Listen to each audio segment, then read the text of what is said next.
ஆத்மபிதாவுக்கு ஆத்ம நமஸ்காரம்.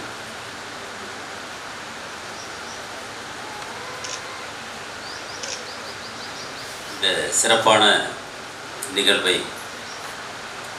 இங்கு சமாதியில் இருக்கக்கூடிய 31 ஜீவ சமாதியில் இருக்கக்கூடிய நல்ல ஆத்மாக்களுக்கு என்னுடைய ஆத்ம நமஸ்காரம். இங்கு திரளாக கூடியிருக்கக்கூடிய சித்த வித்தியார்த்தி சகோதர சகோதரிகளுக்கும் புதிதாக வந்துள்ள நபர்களுக்கும் சொக்கலிங்கம் அண்ணா மற்றும் இந்த மேடையில் விட்டிருக்கக்கூடிய மூத்த ஆத்ம சகோதரர்களுக்கும் மீண்டும் என்னுடைய ஆத்ம வணக்கத்தை.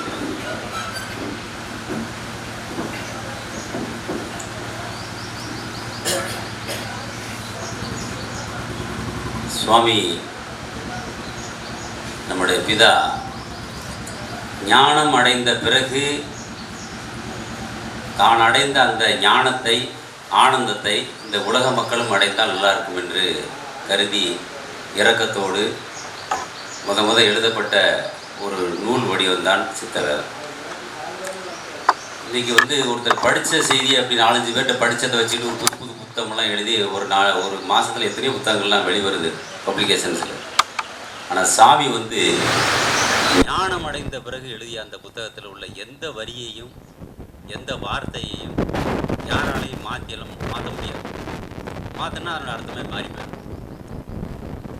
அந்த சித்த வேதத்தில் நமக்கு தேவையான செய்திகளை சாமி அவர்கள் 22 அத்தியாயமாக புரியும்படியாக பல உதாரணங்களை காட்டி சொல்லிகிட்டே வராங்க. எனக்கு சாமி அறிவுறுத்தியபடி அதில் உள்ள விஷயங்களை எனக்கு கொடுக்கப்பட்ட அந்த நேரத்தில் எவ்வளோ சுருக்கமாக சொல்ல முடியுமோ நான் சொல்லிடுறேன். ஆரம்பிக்கும் போதே சிஷ்யன் கேட்குறான், நான் அந்த சம்சார சாகரத்தில் சிக்கி தவிக்கிறேன் குருவே, என்னை கரையேற்றுறதுக்குள்ள ஒரு நல்ல மார்க்கத்தை காட்டுங்க அப்படின்னு கேட்குறான். அதுக்கு அர்த்தம் நம்ம என்ன நான் புரிஞ்சுக்கணும்னா, அது என்ன சம்சார சாகரம்? பிறக்கிறது, வளர்றது, வாழ்கிறது, புள்ள வைக்கிறது, அப்புறம் வயசாகி போகிறது, நோய்வாய்ப்பட்டு செத்து போயிடுறது. இப்படி எங்கள் பாட்டை அதையும் செஞ்சுருப்பார், எங்கள் அப்பனும் அதையும் செஞ்சுருப்பார், இப்போ நானும் அதையும் செஞ்சுக்கிட்டு போனால் அப்புறம் அதுக்கு பேர் தொடர்ந்து ஒரு பிறவி வந்துக்கிட்டே இருக்குது. நானே பல பிறவி எடுத்திருக்கலாம். எழுகடல் மணலை அளவிடினும் அறிந்து எனது இடர் பிறவின்னு சொல்லி அருணகிரி சுவாமிகள் சொல்கிறாரு. இந்த 7 கடலில் இருக்கக்கூடிய மணலை கூட தனித்தனியாக எண்ணிக்கொள்ளலாம், ஆனால் நான் எடுத்திருக்க பிறவியை எண்ண முடியாதுங்கிறாரு. புத்தர் ஒரு இடத்துல பேசிட்டு ஒரு நாய் வருது, நாயை அடிக்க ஓடுறாங்க, திரட்டாத, என்னுடைய 10,000வது பிறவியில் நான் நாயாக திறந்தேன், அதனால தான் அது நான் கிடத்து. அவள் பாருங்கள், அவர் புத்தரே 10,000 பிறவிக்கு முன்னாடி நாயாக பிறந்திருக்காருன்னா, இப்போ நம்மளும் அப்படி தான் பிறந்து பிறந்து இறைவனை நோக்கி வந்துக்கிட்டே இருக்கிறான். இந்த பிறக்கிறது, வளர்றது, பிறக்கிறது, என்னை பெற்று எமன் வருத்தப்படுறான்டா, என் உயிரை எடுத்து எடுத்து அவன் பாசக்கயிறை தேஞ்சு வச்சிடா அப்படிங்கிறாரு பட்டினத்தார். இந்த மாதிரி பிறக்கிறது, வளர்றது, வாழ்கிறது, சாகிறது, பிறக்கிறது, வளர்றது, வாழ்கிறது, சாகிறது, இந்த இதுக்கு ஒரு முடிவு வேணும்ல. இந்த முடிவெட்டன்னு நினைக்கக்கூடிய ஆளுக எடுக்கக்கூடிய முதல் முயற்சி தான் அந்த சம்சார சாகரத்துலேருந்து கரையேறதுக்குள்ளே உள்ள நல்ல மார்க்கத்தை எனக்கு காட்டி கொடுங்க அப்படின்னு சொல்லி சிஷ்யம் பிரார்த்தனை இருக்குது. அதாவது பக்தியுடன் பிரார்த்திக்கிறேன்னு சொல்லி கும்பிட்றான் சாமியை பார்த்து.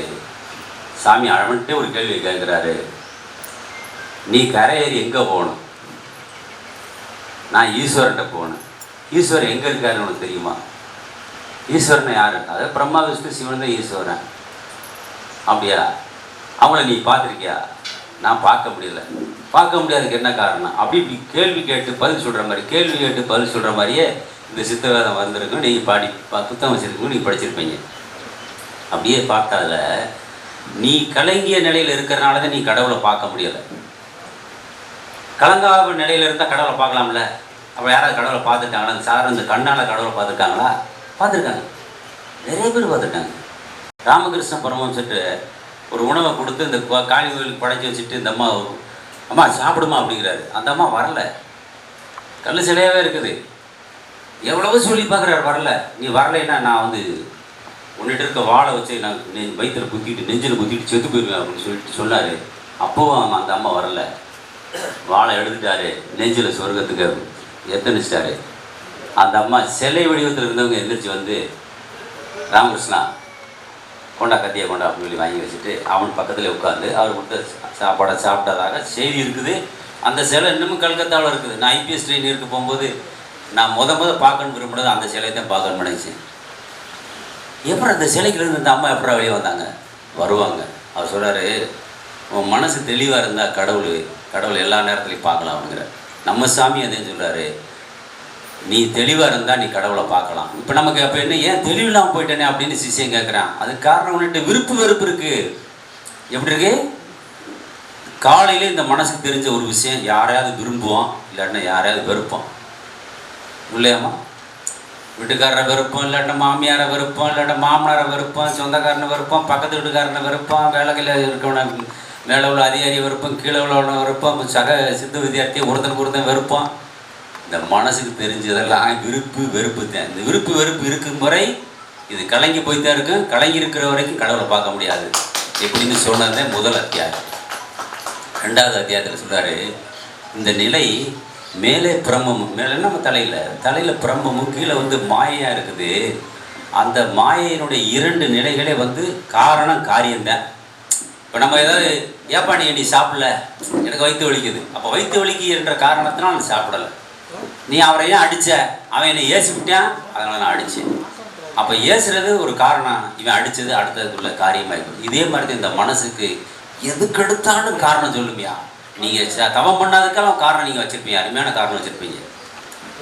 தொடர்ந்து தவம் பண்ணுங்க அப்படின்னு சொன்னால் அதுக்கு ஒரு காரணம், பொய் காரணத்தை மனசு கற்பனை பண்ணி கண்டுபிடிச்சி சொல்லிடும். ஆக உங்கள் மனசு உங்களை ஏமாற்றிக்கிட்டு இருக்குது அப்படிங்கிறத புரிஞ்சு சாமி 2வது அத்தியாயத்தில் சொல்கிறாரு, இந்த மனசு காரணமாகவும் காரியமாகவே உங்களை நகர்த்தி கடைசி வரைக்கும் கொண்டு போய் உங்களை கொண்டே விடும்ட்டார் 2வது அத்தியாயத்தில். 3வது அத்தியாயத்தில் புண்ணியம் பாவம்லாம் வெளியில் இல்லை. உன்னிட்ட ஒரு 12 வோல்ட் பேட்டரி கொடுத்துருக்கு, அந்த பேட்டரியில் ஃபுல் கரண்ட் இருக்குது, 120 வருஷம் வாழலாம். நீ எப்போ பார்த்தாலும் கீழே போய் இப்போ லைட்டாக போட்டு சின்ன பல்பெல்லாம் போட்டு ஆசைப்பட்டதுக்கெல்லாம் ஒரு பல்பை போட்டால் எத்தனை வருஷம் அந்த 12 வோல்ட் பேட்டரி தாங்கும் சொல்லுங்கப்பா? 120 வயசு வாழாது. அதே மாதிரி நம்ம உயிரும் கண்டதுக்கெல்லாம் ஆசைப்பட்டு கண்டதுக்கெல்லாம் அடையணும்னு அதை வாங்குறது இதை வாங்குறது, வீடு பூரா பொருளை வாங்கி கூட்டுறது, இல்லைன்னா சொத்து வாங்குறது, நான் அப்படி இப்படின்னு போய் கடைசியில் அந்த 120 ஆண்டுகள் வாழக்கூடிய அந்த ஒரு உயிருள்ள பேட்டரியை நம்ம அழிச்சிடறோம். இதுகளுக்கு ஆசைப்படுறது தான் பாவம், எதுக்கும் ஆசைப்படாமல் புருவ மையத்தில் வைக்கிறது தான் புண்ணியம் அப்படின்ட்டாரு. அதே 3வது அத்தியாயம். 4வது அத்தியாயத்தில் உன் மூச்சு காற்றுலாண்டா உயிரே இருக்குது, அதே உன்னை பிறக்க வச்சது, அதே உன்னை வாழ வச்சுக்கிட்டு இருக்குது, அதே உன்னை வயசாக வைக்குது, அதுதான் நீ செத்து போன பிறகு கூட அழுக வைக்குது. ஆக உனக்குள்ளே ஓடக்கூடிய மூச்சு தான் ஈஸ்வரன் அப்படின்னு 4வது அத்தியாயத்தை சொல்லிவிட்டு, ஏன் அந்த ஈஸ்வரன் நம்ம அடைய முடியாமல் இருக்கிற காரணம்னா, காலையில் ஒரு பலகையை தூக்கி நெஞ்சோடு இறுக்கி பிடிச்சிக்கிட்டு, இதில் எங்கள் அப்பா இருக்காரு, எங்கள் ஆத்தா இருக்குது, தோப்பு துறவு சாணம் மானம் அது இதுன்னு மண்டையில் ஃபுல்லாக பலகாமல் ஏற்றி தூக்கி வச்சுக்கிட்டு இருந்தா எப்போயா தவம் பண்ணுறது? பலகையை கீழே வச்சுருக்கேன் தயவுசெய்து அப்படின்னு சொல்கிறாரு 4வது அத்தியாயத்தில். அப்படி பலகையை கீழே வச்சுட்டு தவம் பண்ணிங்கன்னா மோட்சம் உறுதி என்று அடித்து சொல்கிறாரு சாமி. பஞ்சபூதங்கள்லாம் வெளியில் இல்லை, உனக்குள்ளதான் பஞ்சபூதம் இருக்குதுன்னு சொல்லி 5வது அத்தியாயத்தில் சொல்கிறாங்க. விசேஷ புத்தி உள்ளதில் எல்லாத்துக்கும் இருக்குது. இந்த மதத்துக்கு விசேஷ புத்தி இருக்குது, ஒரு நாய்க்கு இருக்குது, மாட்டுக்கு இருக்குது, மனிதனை தவிர அந்த உலகத்தில் இருக்க அத்தனைக்குமே விசேஷ புத்தி இருக்குது. அவர்களெல்லாம் உணர்வுகளால் ஆளப்படுகிறார்கள். நான் மட்டும்தான், நம்ம தான் படித்த அறிவு, உணர்ச்சி, டென்ஷன், இந்த பஞ்சாயத்தை வச்சு இந்த உலகத்தை ஆண்டுக்கிட்டு இருக்கோம். அதனால் நமக்கு ஒரு விசேஷ புத்தி இல்லை. அதனால தான் கடவுள் நமக்கு மட்டும் நீச்சல் தெரியாமல் வச்சுருக்கான். ஒரு யானை குட்டி பிறந்து 2 நாள் கூட வரல, வரட்டுப்பள்ளம் டேமில் அதோட நீந்தி போகிறத நானே பார்க்குறேன். எப்படி அந்த குட்டிக்கு ஒரு 2 நாள் குட்டிக்கு நீச்சல் அடிக்கிறது எப்படி யார் பார்த்து கொடுத்தா? நம்ம பிள்ளைகளை கொண்டு விட்டால் பழகுமா? நம்மளுக்கு நீச்சல் தெரியாத டேமில் இறங்கினா என்ன ஆகும்? செத்து போயிடுவோம். ஆக நமக்கு அறிவு வந்த பிறகு தான் அது கற்றுக்கிறோம்னு நினச்சிக்கிட்டே நம்ம வாழ்ந்துக்கிட்டு இருக்கிறனால நமக்கு இன்றைக்கி பூரா அறிவு ஜீவிகளாக இருக்கிறான். நாம் எதையும் உணரவில்லை. சாமி சொல்கிறாரு, நீ உணர்ந்தா தாண்டா உனக்கு 6வது அறிவு உண்மையிலே வேலை செய்யும். அந்த உணர்ந்தீங்கன்னா உனக்கு புருவ மையத்துக்கு வந்துடுவேன், அப்போதான் நீ புருஷனாகிற. மிச்ச நேரம்னா நீ அழிதாண்டா அப்படின்ட்டார். 5வது அத்தியாயத்தில் சொல்ல மறந்துட்ட ஒரு செய்தி, நீ ஒரு பொருளை இங்கே வச்சு விட்டு போய் வெளில போய் தேடினா கிடைக்குமா? இப்போ இங்கே ஒரு பொருள் இந்த யாரோ பெட்டி வச்சுருக்காங்க, வச்சால் இதை விட்டுவிட்டு அங்கே தேடுறதெல்லாம் தேடிக்கிட்டு இருந்தால் கிடைக்குமா? வச்ச இடத்துல தேடணும். உனக்கு உள்ளுக்குள்ளே ஒரு பொருள் இருக்குது, அழியாத பொருள் இருக்குது. அந்த உள்ளுக்குள்ளே இருக்க பொருளை தான் நீ எப்பயுமே நீ பார்த்த வண்ணமாக இருக்க வேண்டும் என்று இந்த 5வது அத்தியாயத்தில் ஒரு சின்ன செய்தியை சொல்கிறாங்க. இந்த 6வது அத்தியாயத்தில் விசேஷ புத்தி வரணும்னு சொன்னால் புருவ மையத்தில் இருக்க சொல்கிறாங்க. 7வது அத்தியாயத்தில் நீ வந்து இப்போல்லாம் நீங்கள் தூங்கவும் சொப்பனம் காணவும் வாழ்ந்துட்டு இருக்கிறாரு. இப்போ உங்களுக்கு போய் யாராவது நீங்களும் தூங்கிட்டு இருக்கிறீங்க, சொப்பனத்தில் இருக்கீங்கன்னு சொன்னால் நீங்கள் நம்புவீங்களா? சிசின்னு அப்படியே கேட்குறேன். நான் கூட நல்லா தானே பேசிக்கிட்டு இருக்கேன், முடிச்சுட்டு தானே பார்த்துட்டு இருக்கேன், என்னை போய் நீங்கள் தூங்கணும்னு சொன்னால் எப்படி? அப்படியா? அப்போ உனக்கு எல்லாமே அறிய முடியுமா? அறியலாம், அந்த பார்க்குறான்ல அப்படின்னு. அப்போ அந்த ரூமுக்குள்ள என்ன இருக்குன்னு சொல்லு அப்படிங்கிறாரு. தெரியலை, அறிய முடியலை. இந்த தோழப்புல என்ன இருக்குன்னு பார்த்தா தெரியலை, அறிய முடியலை. அதற்கு பேர் விழிப்புணர்வு. நமக்குள்ள பண்ண விழிப்பு உணர்வு வரவில்லை. அந்த உணர்வு விழிப்படைந்து விட்டால் எல்லாத்தையுமே பார்க்கலாம். அப்போ தான் நீங்கள் வந்து தூக்கத்திலேருந்து வெளியே வர்றீங்கன்னு அர்த்தம். இப்போல்லாம் நம்ம பார்க்குறதெல்லாம் உங்கள் மனசு உங்களை கொண்டாந்து இங்கே உட்கார வச்சுருக்கு. யாரோ நீங்கள் அத்தனை பேருமே இன்றைக்கி அண்ணா கூப்பிட்ட ஃபங்க்ஷனுக்கு வரேன்னு நினச்சிங்க, அது மனசு உட்கார வச்சுருக்கிற உங்கள் மனசு. மத்தியானம் சாப்பிட்ட உடனே வீட்டுக்கு போகலாம்னு கிளப்புன்னு கிளப்புறதும் உங்கள் மனசாக தான் இருக்க போகுது. வீட்டுக்கு போனோம்னு என்னத்தையும் அடைய போகிறத நினச்சிட்டு இருப்போம். அப்பாடா பயங்கரமான சாப்பாடு, இந்த கதை 2 நாளைக்கு ஓடும், அது மனசு. ஆக நீங்கள் எப்போ பார்த்தாலும் உங்கள் மனசுக்குள்ளே இருக்கிறீங்க வெளியே, மனசை விட்டு வெளியே வரவே இல்லை. இதைத்தான் சாமி சொல்கிறாரு. அப்போ எப்படா வரலாம்? நீங்கள் விழிப்புணர்வோடு இருந்தால் வரலாம். விழிப்பு உணர்வு ரெண்டும் கலந்தது தான் விழிப்புணர்வு. நீங்கள் விழிப்புணர்வை அடைய வேண்டும். அப்போ எப்படி விழிப்புணர்வு அடைகிறது? ஈஸ்வரன் உள்ளே இருக்கிறான், அவனை நோக்கி நீங்கள் என்னைக்கு பயணத்தை உள்ளே கொண்டு வரீங்களா விழிப்புணர்வு வந்துடும். இதே 7வது அத்தியாயம் சொல்லக்கூடிய செய்தி. 8வது அத்தியாயத்தில் நீங்கள் கர்ம யோகம் அப்படிலாம் மண்டே போட்டு காய்ச்சிக்கிறாங்க. எல்லா நேரமும் வாய்வு தான் நம்மளை வந்து வழிநடத்திக்கிட்டு இருக்கிறது. கர்மம் என்பது வாய்வு, அதனோடு எல்லா நேரமும் தொடர்பு கொண்டு இருப்பதான் உலகத்தில் இருக்க அத்தனை ஜீவராசிகளுக்குமான இயல்பு. கர்மம் செய்யாமல் யாருமே உயிர் வாழ முடியாதுன்னு சொல்லி 8வது அத்தியாயத்தில் சொல்லிட்டாங்க. 9வது அத்தியாயத்தில் 3 குணங்களை சொல்லுகிறார்கள். சத்துவகுணம், ரஜகுணம், தமோ குணம் சொல்லி. இந்த 3 குணங்களும், சத்துவகுணம் ஈஸ்வரனுக்கும், ராட்சச குணம் வந்து விஷ்ணுவுக்கும், தமோ குணம் வந்து பிரம்மாவுக்கு இருக்குன்னு சொல்லிட்டு கடைசியில் சாமி ஒரு வார்த்தையை போடுறாங்க பாருங்கள், அருமையான வார்த்தை. எப்போ வந்து நமக்குள்ளேயும் அந்த குணம் இருக்குது. இப்போ நம்ம எல்லாம் இங்கே சத்சங்கம் கேட்குறோம், சத்துவ குணத்தில் இருப்போம். ரோட்டில் போகும்போது ஒருத்தன் கூட சண்டை வந்துருச்சு, நம்ம ரஜகுணமாக ஆயிடுவோம். வீட்டில் போய் சோம்பேறித்தனமாக நாளைக்கு இதை செய்யலாம், 5 மணிக்கு படுத்துட்டு மறுபடியும் படுத்துக்கிட்டு நாளைக்கு பார்த்துக்கலாம், 3 மணிக்கு எந்திரிக்க வேண்டியது மணியை பார்த்துட்டு எல்லாரும் செய்வாங்க. சரி அவங்க எல்லாம் செஞ்சு நம்ம அடுத்த மாதம் பார்த்துக்கலாம் அப்படி தள்ளி போடுறோம் பாருங்க சோம்பேறித்தனத்தில். அதுக்கு பேர் தான் தமோ குணம்.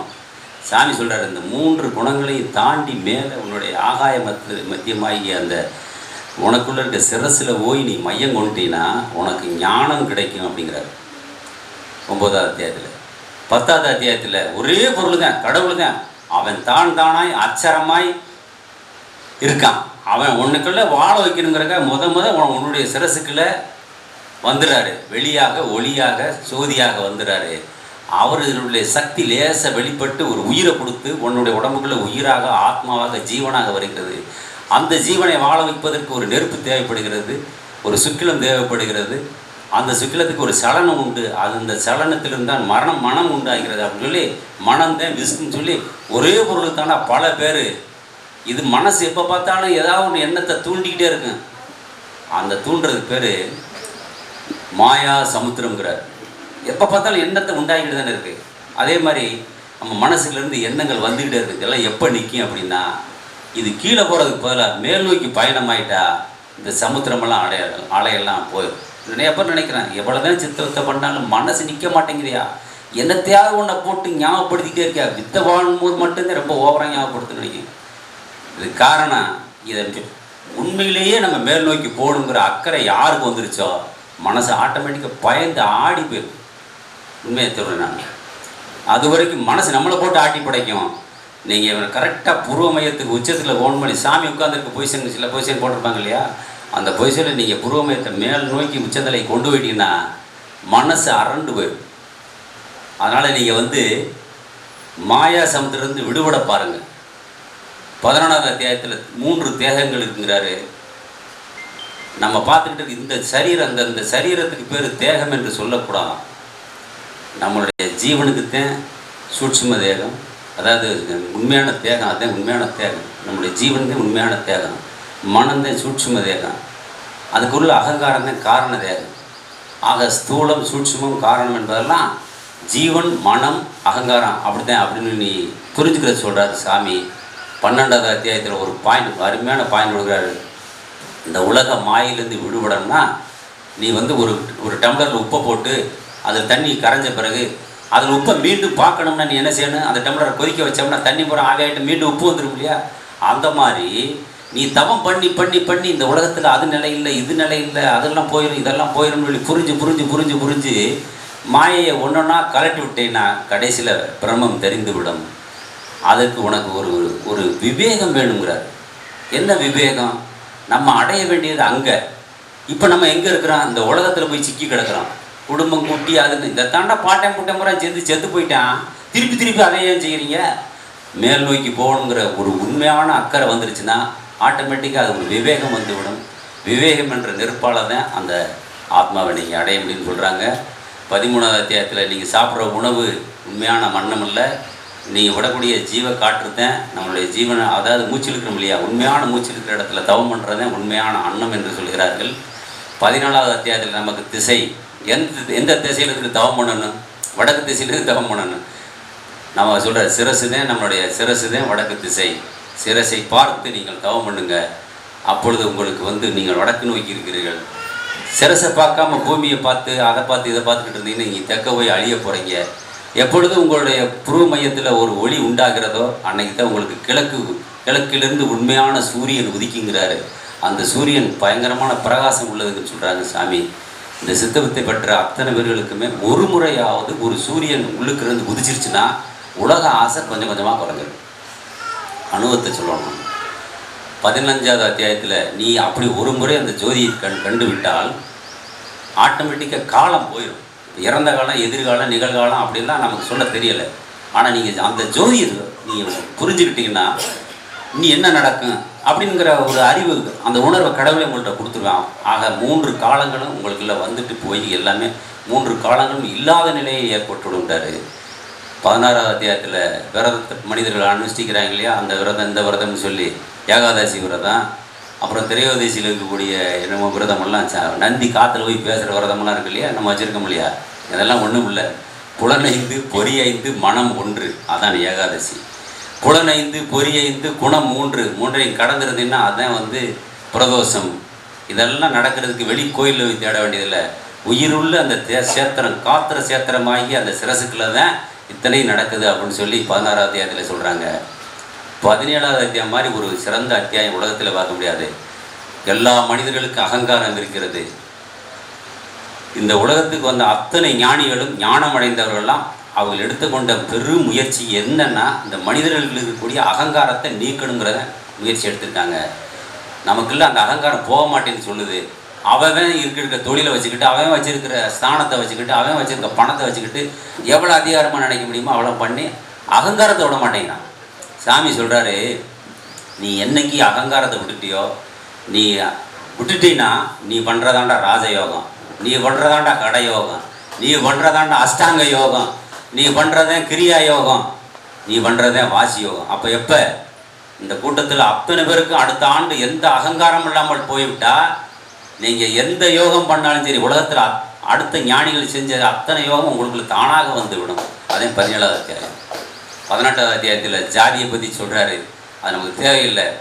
அதாவது மனம், புத்தி, சித்தம், அகங்காரம் என்ற கண்ணுக்கு தெரியாத 4 உள்ளே இருந்துக்கிட்டு பிராமணன், சத்திரியன், வைசியன், சூத்திரன் என்று இந்த உலகத்தில் பல்வேறாக இருக்கிறது அப்படின்னு சொல்லி அதுக்கு ஒரு ஜாதிக்கு ஒரு முடிவு கட்டிட்டு போயிட்டார் சாமி. இதெல்லாம் உள்ளதான் இருக்குது. நீ இப்போ சூத்திரன் உன்னை நினச்சி கவலை நினைக்காத. நீ தவம் பண்ணீங்கன்னா நீ சத்திரியன் ஆகிடலாம். உறுதி எடுத்துட்டீங்கன்னா அதை அடைஞ்சே ஆகலாம். அதுக்கு அடுத்து நீ பிராமணன் ஆகிடலாம், பிரம்மத்தை உணர்ந்து விடலாம். ஆக உள்ளுக்குள்ளே இருக்கிறவங்க தான் அத்தனை பேரும் அதை நம்ம சரி பண்ணி ஒரு நிலையிலேருந்து அடுத்த நிலைக்கு போய் கடைசியில் பிராமணன் ஆகி பிரம்மத்தை வணக்கம் ஐயா, பாலமையா, ஆத்மஸ்கர். அதனால் நம்ம பிரம்மத்தை உணர்வதற்கான வழியத்தையும் தேடி தேடி நம்ம முயற்சி எடுத்துருங்கிறத 18வது அத்தியாயம். 19வது அத்தியாயத்தில் ஒரு சுருக்கமான ரகசியத்தை சாமி அந்த இடத்துல வெளியெடுத்திருக்காங்க. இதுவரைக்கும் அவர் தான் எழுதின புத்தகத்தில் எந்த மகான்கள் பெயரையும் குறிப்பிடவில்லை. ஆனால் ஒரே ஒரு மகானை பற்றி சொல்லுகிறார். துஞ்சத்து ராமானுஜ எழுத்தச்சன் போன்றவர்கள் அமிர்தத்தை உண்டார்கள், ஆனால் புரியாதவர்கள் அவரை கல்லை குடித்து கொண்டு மயங்கி கிடக்கிறார்கள் என்று தப்பாக சொல்கிறான்னு சொல்லி சாமி ஒரு வார்த்தை எழுதியிருக்கார் 19வது அத்தியாயத்தில். அது என்ன அர்த்தம்னா, ஒரு வகையான பயிற்சியை செய்து என்ன பயிற்சி? இந்த வித்தை பயிற்சி ஒழுங்காக செய்து உள்ளே இருக்கக்கூடிய ஈஸ்வரனை என்று உள்ளுக்கு இருக்கிற சக்தி நம்மை கூட்டி கொண்டு போய் நம்முடைய ஜீவனை கூட்டி கொண்டு போய் அந்த ஈஸ்வரனிடம் சேர்க்கிறதோ அப்பொழுதே அந்த ஈஸ்வரனிடமிருந்து நமக்கு அமிர்தம் சுரக்க ஆரம்பிச்சு விடுகிறது. அதுக்கு பிறகு இந்த உடம்புக்கு அழிவில்லை. அந்த நிலையை அடைந்தவர்கள் தான் இந்த சமாதியில் இருந்து கொண்டு பல நூறு ஆண்டுகளுக்கு பிறகு கூட இந்த உடம்பை அழியாமல் வைத்திருக்கிறார். ஒரு முறையேனும் ஒருத்தருக்கு அமிர்தம் சுரந்து விட்டால் அவருடைய தேகம் அழிவதில்லை. இதைத்தான் இந்த ரகசியத்தை சாமி 19ஆம் அத்தியாயத்தில் சொல்கிறாங்க. நம்ம கஷ்டப்பட்டு பயிற்சி ஒழுங்காக பண்ணி அந்த அமிர்தத்தை நாம் பருக வேண்டும். அதுக்கு வாழ்ந்துக்கிட்டு இருக்க உதாரணத்தை தான் துஞ்சத்து ராமானுஜ எழுத்தச்சன் போன்றவர்னு சொல்லி சாமி அதுக்கு ஒரு உதாரணம் சொல்கிறாங்க. 20ஆம் அத்தியாயத்தில் நீங்கள் எந்த உலகத்தில் எந்த மதம் இருந்தாலும் சரி அந்த மதத்தை ஒருத்தர் படைச்சிருப்பார், உருவாக்கியிருப்பார். யார்? இப்போ இயேசு வச்சுக்கிறோங்க. இயேசு என்ற ஒரு மகான் இருந்தார். அவர் தனக்குள் இருந்த ஈஸ்வரனை அவர் சதாகாலம் சிந்தித்தவண்ணம் இருந்தார். அவர் அந்த உயர்ந்த நிலையை அடைந்தார். அவர் மறைவுக்கு பின்பு அவருடைய சீடர்கள் அவர் பெயராலேயே கிறிஸ்து, இயேசு கிறிஸ்துக்கு கண்டுபிடிச்சதுனால கிறிஸ்தவ மதம் என்றார். நபிகள் என்று ஒருத்தர் இருந்தார்.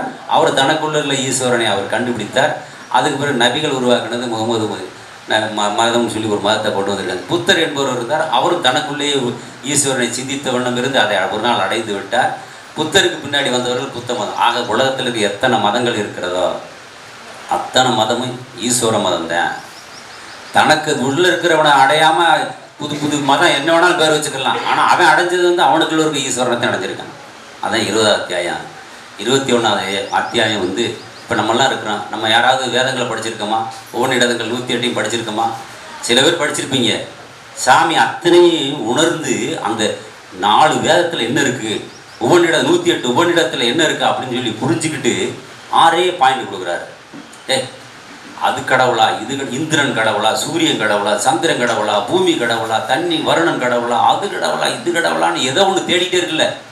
அவர் கடவுளா, இவர் கடவுளா, எது ஒன்று அதை தேடி தேடி தேடிக்கிட்டே இருக்கிறதோ அதுதான் பிரம்மம் அப்படின்னு சொல்கிறது தான் ரிக்கு. சாமி அழகாக சொல்கிறார், படிச்சு பாருங்க. அதே மாதிரி நீ தேடிக்கிட்டு இருக்க அந்த பொருள் அந்த அந்த ஈஸ்வரன் வெளியில் இல்லை, உன்னுடைய அகத்துக்குள் தான் இருக்கிறான் அப்படின்னு சொல்கிறதான் 2வது வேதம்.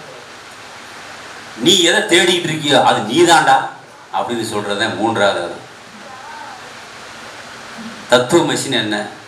நீ யாரை தேடி வந்திருக்கியோ அது நீதான். சபரிமலையில் 18 படி ஏறி போனோம்னு அந்த வரையும் முதல்ல தமிழ் எழுதி போட்டுருந்தாங்க. இப்போ மலையாளத்துலேயும் வடமொழி எழுதி போட்டு தத்துவமசி, நீயே அதுவாக இருக்கிறாய். அப்போ எப்போ நம்மகிட்ட இருக்க அகங்காரம் போன பின்பு, 3 குணங்களையும் கடந்த பின்பு, விருப்பு வெறுப்புகளை நான் விட்ட பின்பு தான் அந்த நிலையை அடைகிறான். அந்த உள்ள இருக்கிற அந்த பிரம்மம் உனக்குள் ஆத்மாவாக இருக்கிறது அப்படின்னு சொல்கிறது 4வது வேதம். அந்த ஆத்மா ஒரு பிரகாசமாக இருக்கிறது, அல்லது பிரம்மம் உனக்குள் பிரகாசமாக இருக்கிறது. அதுதான் நிரந்தரம். அதை தவிர்த்து இந்த உலகத்தில் இருக்க அத்தனையுமே நிரந்தரம் இல்லை. இந்த 6 கருத்துக்களையும் 21ஆம் அத்தியாயத்தில் சொல்லி முடிச்சுட்டு 22ஆம் அத்தியாயத்தை சாமி திருத்தி எழுதி கடைசியாக அந்த அத்தியாயத்தை சேர்க்குறாங்க.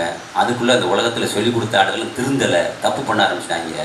சுக்கிலத்தை இழந்து இழந்து இழந்து அந்த உயர்ந்த நிலையை அடைய முடியாமல் நம்ம ஆளுகளே ரொம்ப பேர் தோல்வி அடைஞ்சாங்க. சாமி 22ஆம் அத்தியாயத்தை அப்போ தான் உருவாக்குறாரு. அதில் ஒரு பாயிண்ட் கொண்டு வர்றாரு. டேய், உன்னிட்ட இருக்கிற சொத்தை நீ டெய்லி திருடி திருடி கொண்டு விற்றுக்கிட்டு தின்னுக்கிட்டு தெரிஞ்சிங்கன்னா சொத்து சீக்கிரமாக அழிஞ்சு போயிரும்ல. இதே மாதிரி தான் ஆணோ பெண்ணோ தனக்குள்ள இருக்கக்கூடிய சுக்கிலத்தை விரயம் பண்ணி பண்ணி பண்ணி சீக்கிரமாக செத்து போகிறீங்கடா. உங்களுடைய சுக்கிலம் தாண்டா கடவுள் அப்படின்னு சொல்லி முடிச்சிட்டாரு. அதுக்கு ஒரு பாயிண்ட் சொல்கிறாரு, நீ 6 ஆதாரமெல்லாம் தேடி தெரிய வேண்டாம். உன்னுடைய அகங்காரத்தை கொண்டு போய் உன் மனசில் வை, உன் மனசை கொண்டு போய் உன் ஜீவனில் வச்சிரு. ஜீவன் தானாகவே அது புறப்பட்டு போய் ஈஸ்வரனோட கலந்துடும். ஜீவனும் ஈஸ்வரனும் கலந்துருச்சுன்னா அதனால் ஜீவ ஈஸ்வர ஐக்கியம் அந்த நிலை அடைந்தால் மட்டும்தான் உனக்குள் ஆனந்தம் வரும். நீங்கள்லாம் ஆனந்த மஸ்தரால் வாழ வரணும் வேண்டாம், நான் உங்கள்கிட்ட நான் கேட்டுக்கிறேன் அப்படின்னு சொல்லி சாமி நம்மளை பார்த்து பிரார்த்திக்கிறார். நானும் அவனுமே உங்களை பார்த்து பிரார்த்திக்கிறேன். எல்லோரும் ஆனந்த மஸ்தராக வாழணும்.